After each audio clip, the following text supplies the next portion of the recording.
नमस्कार, आप देख रहे हैं यूपीजीएन न्यूज भारत। इस समय ग्राम सभा हुसैनीपुर पहुंच चुके हैं, जो कि ब्लॉक औराई, तहसील औराई, जिला भदोही में आता है। यहाँ के नवनिर्वाचित प्रधान जी हैं नीतू गुप्ता जी हैं, जो कि इनके प्रतिनिधि के रूप में इनके पति जी राजकुमार गुप्ता जी कार्यभार को देखते रहते हैं। आइए इनसे खास विकास के मुद्दों पर हमारी बातें होंगी। जबकि इनके ग्राम सभा की कुल वोट की संख्या 2350 के लगभग है और इस बार 2021 के पंचायती राज के चुनाव में इनके ग्राम सभा में 1447 वोट इनके बूथ पे पड़ा था और इनको ऐतिहासिक जीत जो है ग्राम सभा के लोगों ने दिलाई।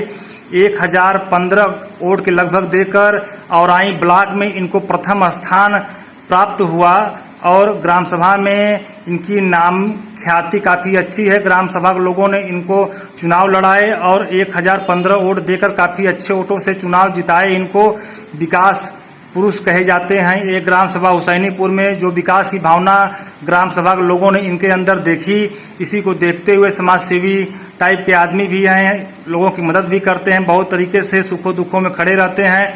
इसी की भावना को देखते हुए ग्राम सभा के लोगों ने इनको 2021 के पंचायती राज चुनाव में इनको चुनाव लड़ाए और अपने वादों पर खरे उतरे, जो कि 2021 के पंचायती राज चुनाव में औराई ब्लॉक में टॉप 10 सूची में पहले स्थान में आते हैं। यहाँ के जो प्रधान नीतू गुप्ता जी हैं, इनके प्रतिनिधि राजकुमार गुप्ता जी जो विकास कार्यों को देखते हैं प्रतिनिधि के रूप में। आइए इनसे खास विकास के मुद्दों पर हमारी बातें होंगी। प्रधान जी नमस्कार, आपका यूपीजीएन न्यूज भारत में स्वागत है। प्रधान जी, आपको ग्राम सभा के लोगों ने 561 वोटों से चुनाव जिताया और 1015 वोट दिए, तो आप ग्राम सभा के लोगों को क्या संदेश देंगे? ग्राम सभा का ये संदेश हमारा, पहले तो हमारे ग्राम सभा के लोग हमारे ऊपर विश्वास किए, मैं उस विश्वास पे खरा उतरने का प्रयास करूंगा जी। सभी लोगों के साथ, उनके सुख में दुख में उनके साथ 24 घंटे मैं उनके लिए उपलब्ध हूँ। जी सर, आपके यहाँ काफी समस्याएं गांव में होंगी, काफी गांव समस्याएं चल रही हैं।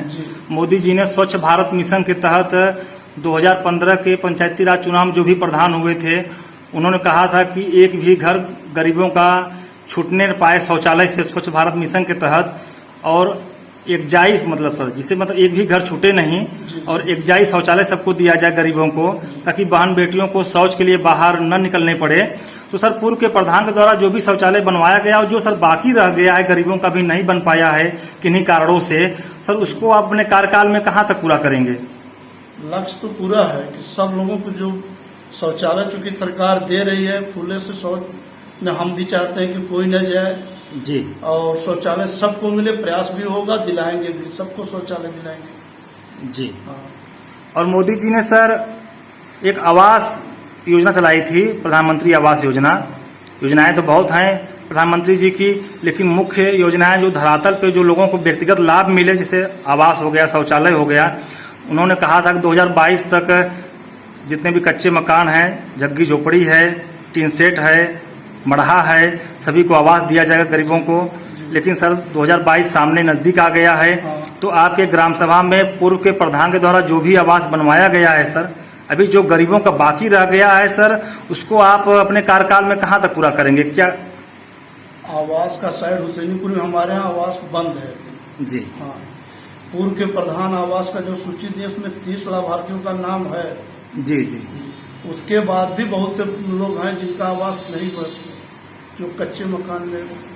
कई लोग ऐसे हैं कि जिनका मकान अभी बारिश में चू रहा है जी, घर गिर पड़ा है जी। प्रयास होगा उन सबको आवास दिलाना जी। आवास तो अभी बंद है हमारे यहाँ, लेकिन फिर भी प्रयास चल रहा है जी कि आवास मिले, हमारे गरीब जनता भाई बहन को उसका लाभ मिले जी। ये प्रयास हमारा चलता रहेगा जी सर, आपके ग्राम सभा में पूर्व के प्रमुख जो हैं और जो वर्तमान प्रमुख हैं और जो वर्तमान विधायक जी हैं यहाँ के, जो विधानसभा जो भी है सर, उनके द्वारा कुछ भी ऐतिहासिक कार्य कराया गया, कुछ विकास कार्य कराया गया जो कि लोग खुश हों उनके विकास कार्यों से, कुछ ऐसी चीजें हैं? माननीय दीनानाथ भास्कर की बात करें आप जी, नहीं, विधायक जी ने काम किया है जी, वो विकास भी कर रहे हैं, ठीक है, लेकिन अभी हमारे यहाँ व्यक्तिगत महाराजगंज में नहीं हुआ है। जी जी। और सर मैंने उनसे मांग किया जी, मैं चुनाव जीतने के बाद उनके यहाँ गया भी था जी, उनके सम्मान में उनसे अपनी बात कही दी थी, तो हमको बतलाया कि महाराजगंज बाईपास रोड पे क्या कहते हैं उसको, कन्या पाठशाला से जीटी रोड तक जी जी वो रोड पास, आरसीसी रोड पास किए हैं जी। उस पे हम नाले की मांग की उनसे कि विधायक जी आप नाला दे दीजिए, बगैर नाले की वो रोड क्या होगा, क्योंकि नाला उस पे नहीं है, पानी लगता है जी तो उस पे अपना विधायक जी समर्थता जताई कि अभी तो हम नाला नहीं दे सकते, जी। फिलहाल आपको रोड पास किया, रोड बन जाएगा आरसीसी। जी। आपके ग्राम सभा में प्रमुख के द्वारा कुछ कार्य, सर विकास कार्य कुछ हुआ है अभी तक? ब्रिजमोहन जी, जी जी, प्रमुख जो है हाँ यहाँ के। ब्रिजमोहन विकास भी है। जी, विकास हुआ है। हाँ जी सर। ये कई जगह उनका इंटरलॉकिंग वगैरह जी काफी, जी सर, काफी ग्राम सभा में सर एक समस्याएं चल रही हैं राशन वितरण की। सर गरीबों जो अपात्र होते हैं वो सर राशन ले जाते हैं, जो गरीब हैं सर पात्र जो राशन नहीं पाते हैं, तमाम समस्याएं होती हैं उनके लिए। क्या सर आपके भी ग्राम सभा समस्याएं ऐसी हैं? सबसे ज्यादा है जी। हाँ। क्या समस्याएं हैं सर उसमें? अभी हमारे यहाँ गरीब बहुत राशन से वंचित है। कार्ड सर उनका बना है कि नहीं नहीं बना? बना है, कार्ड नहीं बन पाया। कार्ड बनवाने का प्रयास कर रहे हैं, जी कोटेदार से भी सहयोग ले रहे हैं। जी कोटेदार थोड़ा सहयोग अभी उतना नहीं कर रहे हैं हमारे साथ जी जी राशन के लिए, जी लेकिन फिलहाल मैं अपने गरीब भाइयों को किसी तरीके से राशन दिलवा दे रहा हूँ, दे रहे हैं राशन उनको। जी हाँ, लेकिन अभी अधिकतर गरीबों का राशन कार्ड नहीं बना है। जी। सर एक गांवों में मूल समस्याएं बनी हुई है सर, पेंशन संबंधी समस्याएं। उसमें सर देखा जाता है कि वृद्धा पेंशन, विधवा पेंशन, विकलांग पेंशन, जो वृद्ध हो जाते हैं सर 60 के ऊपर रहते हैं, और विधवा सर औरतें होती हैं सर, उनको सारे कागज के प्रोसेस की जानकारी नहीं रहती है कि मैं कागज कहाँ से फिलअप करूं, कहाँ से भरूं, उसको कहाँ ऑनलाइन कराऊं, क्या करूं क्या न करूं, क्योंकि सारा दायित्व तो प्रधान जी का रहता है। सर जो पेंशन संबंधी समस्याएं जो ग्राम सभा में रहती हैं सर, उसको आप अपने कार्यकाल में कहाँ तक दूर कर पाएंगे? मैं अपने ग्राम सभा में जो विधवा है या जो वृद्धा पेंशन के पात्र हैं उन लोगों से कहा भी हूँ जी और आपके माध्यम से भी कह रहा हूँ कि किसी को कहीं नहीं जाना है। जी जी वो ऑनलाइन करा के 1 रुपए किसी को देना नहीं है, जी वो मुझे दे दें, मेरी जिम्मेदारी है, मैं करवाऊंगा। जी मेरी जिम्मेदारी है, मैं करवाऊंगा उसको। जी और जिनका पेंशन रुका हुआ है उनका भी पेंशन चालू होगा, किसी कारण से जिनका रुका हुआ है उनका भी चालू कराएंगे। जी सर। सर आप जानते हैं भारत देश में इस समय महामारी का दौर चल रहा है, पूरा विश्व इससे प्रभावित है कोरोना के नाम से। बच्चे जानते हैं सर, वृद्ध भी जानते हैं ऐसा रोग हो गया है सर। सरकार हर गांव में सर कैंप लगा कर वैक्सीनेशन कार्य करा रही है। सर आपके भी गांव में कैंप लगा होगा, जी। और सर कितना परसेंटेज सर वैक्सीनेशन हो पाया अभी तक? लगभग हमारे यहाँ वैक्सीनेशन 80% के आसपास हो गया। जो सर लोगों के अंदर भ्रम था, कैंप लगवाए हैं। जी, जो सर लोगों के अंदर भ्रम था कि वैक्सीन लगवाने से तमाम दिक्कतें होती हैं सर, वो भ्रम अभी है खत्म हो गया?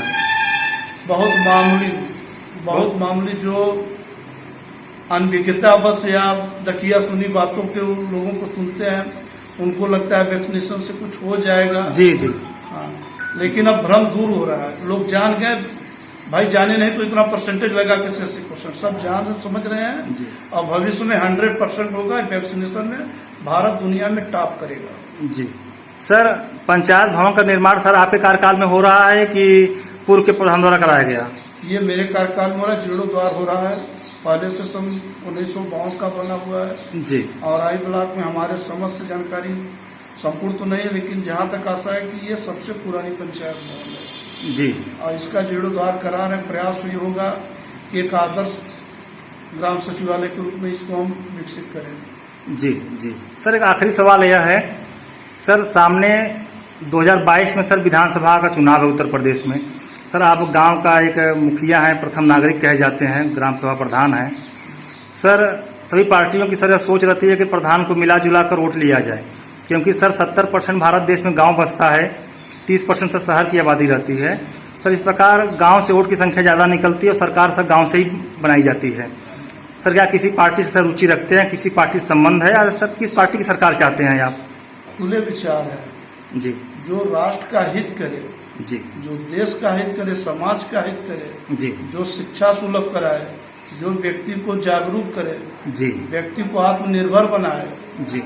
मैं उसी लोगों को पसंद करता हूँ। जी। कोई पारिवारिक पार्टी या कोई जाति की पार्टी, क्षेत्रीय पार्टी, ऐसे पार्टियों को पसंद नहीं करता। जी जी जो अखंड भारत बनाए, जो सबको लेकर चले, जी, जो भारत की जनता को ये बतलाए कि हम सब एक है, जी एक ही परमपिता के पुत्र है, एक ही परमपिता की संतान है। जी जी ऐसे लोगों को ही चुनना है, जी। राष्ट्र को देखना है, जी किसी जात को नहीं देखना है, किसी परिवार को नहीं देखना है। जी जी जो शिक्षा में पीछे ले जाए, हम ऐसे पार्टियों को क्यों ले?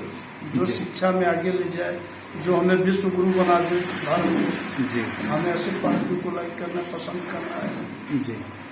बहुत बहुत धन्यवाद प्रधान जी, आपसे यूपीजीएन न्यूज भारत से बात करने के लिए। ग्राम सभा हुसैनीपुर के प्रधान प्रतिनिधि राजकुमार गुप्ता जी से खुलकर विकास कार्यों पर ग्राम सभा के बारे में बात हुई, उनका बहुत बहुत धन्यवाद।